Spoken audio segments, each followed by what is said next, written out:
muchachos, gracias por estar revisando un video más de la materia de ciencias sociales o introducción a las ciencias sociales.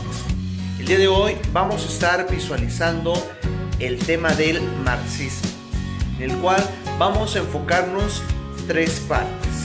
Así que pongamos mucha atención, por favor. El objeto de estudio para Marx es la sociedad, mas no la sociedad en abstracto, sino las sociedades históricas. Estas, en su devenir, se encuentran inmersas en contradicciones diversas que se expresan, sobre todo, en la lucha de clases. Este es el concepto central de explicación que hace Marx del desarrollo histórico de la humanidad.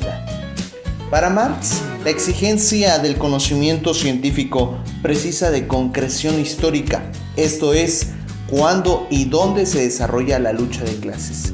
Igualmente es preciso entender que el materialismo histórico maneja un concepto clave que es la totalidad, es decir, considerar los fenómenos como parte de algo mucho más amplio que influye sobre estos y que a la vez son influidos. En el marxismo se presentan tres fuentes. La primera fuente del marxismo es la llamada filosofía clásica alemana. Según Lenin, la filosofía del marxismo es el materialismo.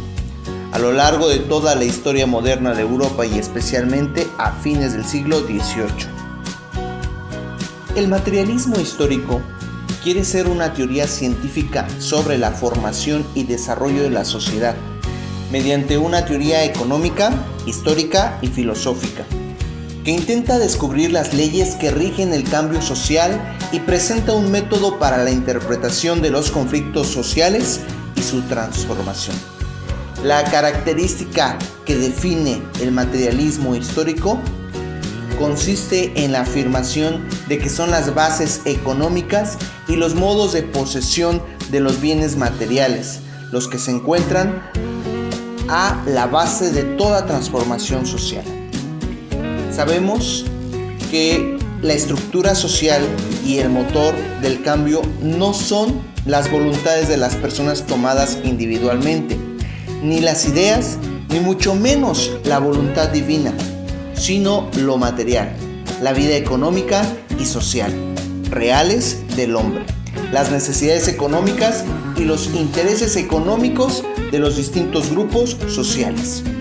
Se suele incluir al materialismo histórico en lo que se ha llamado teorías o filosofías de la sospecha.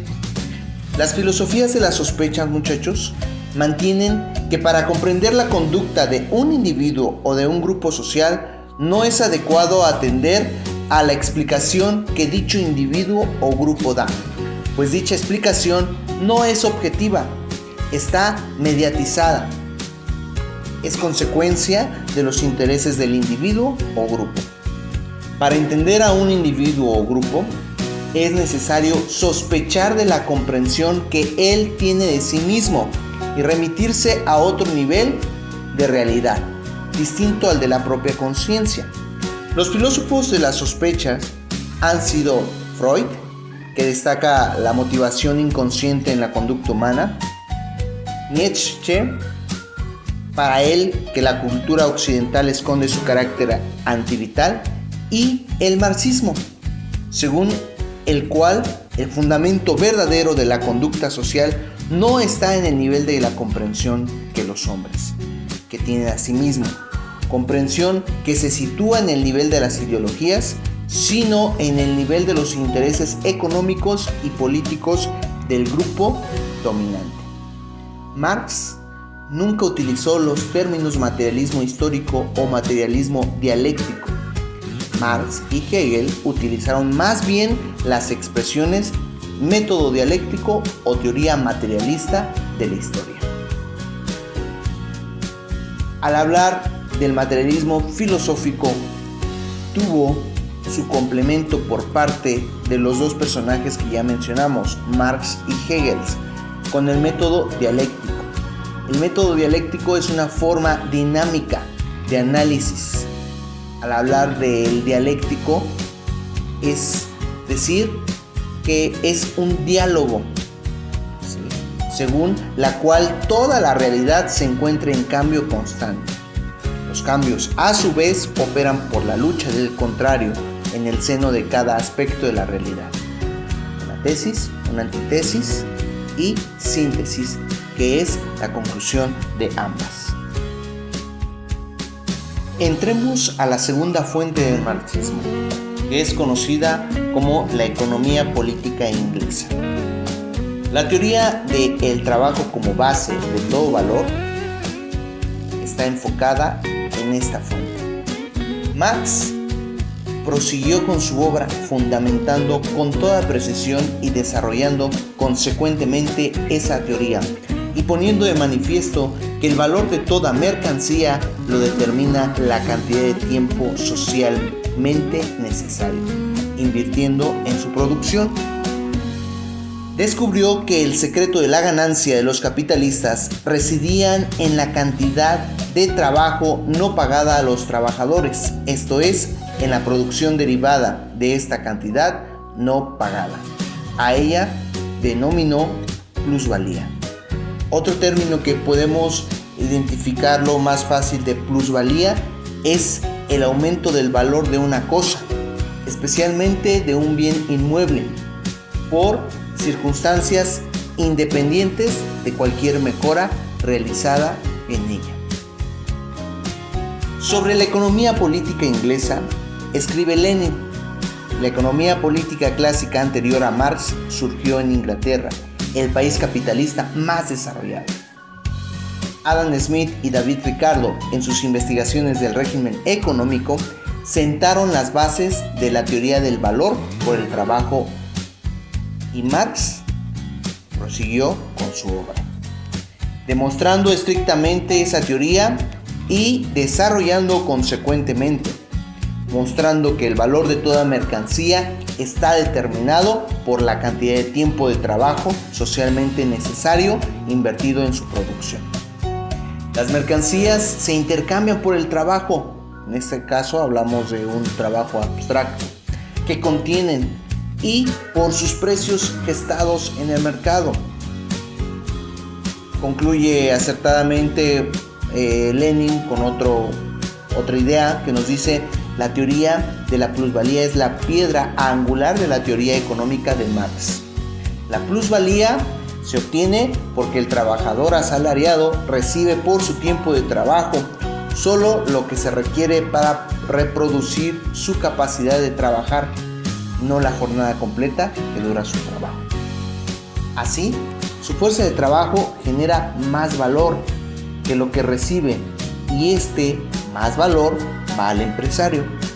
Marx hace de esta realidad del trabajo asalariado el punto epistémico, político, cultural de su posicionamiento en la política y en lo político.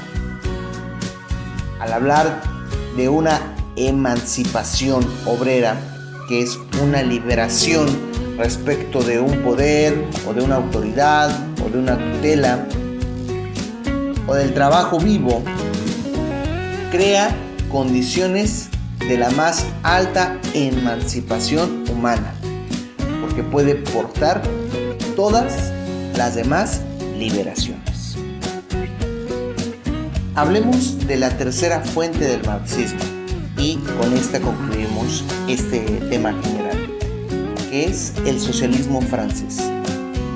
En esta teoría se criticaba a la sociedad capitalista, la condenaba, la maldecía, soñaba con su destrucción, fantaseaba acerca del régimen mejor, quería convencer a los ricos de la inmoralidad de la explotación. Este es el resultado del socialismo. El socialismo utópico, muchachos, no podía señalar una sólida real. No sabía explicar la naturaleza de la esclavitud asalariada bajo el capitalismo, ni descubrir las leyes de su desarrollo, ni mucho menos encontrar la fuerza social capaz de emprender la creación de una nueva sociedad. Lenin escribe referente al socialismo y nos dice que derrocado el feudalismo, surgió en el mundo la libre sociedad capitalista. Esa libertad representaba un nuevo sistema de opresión y explotación del pueblo trabajador. Como reflejo de esa opresión y como protesta contra ella, aparecieron inmediatamente diversas doctrinas socialistas. Sin embargo, el socialismo primitivo era un socialismo utópico que criticaba a la sociedad capitalista, como lo mencionábamos hace unos momentos. En realidad, el capitalismo creó nuevas formas de producir riqueza y transformó esta riqueza en capital. En pocas palabras, hablamos que es dinero que produce más dinero. Pero el socialismo utópico no podía indicar una solución real, no podía explicar la verdadera naturaleza de la esclavitud, ni señalar qué fuerza social está en condiciones de convertirse. Un socialismo utópico hace una diferencia del socialismo científico.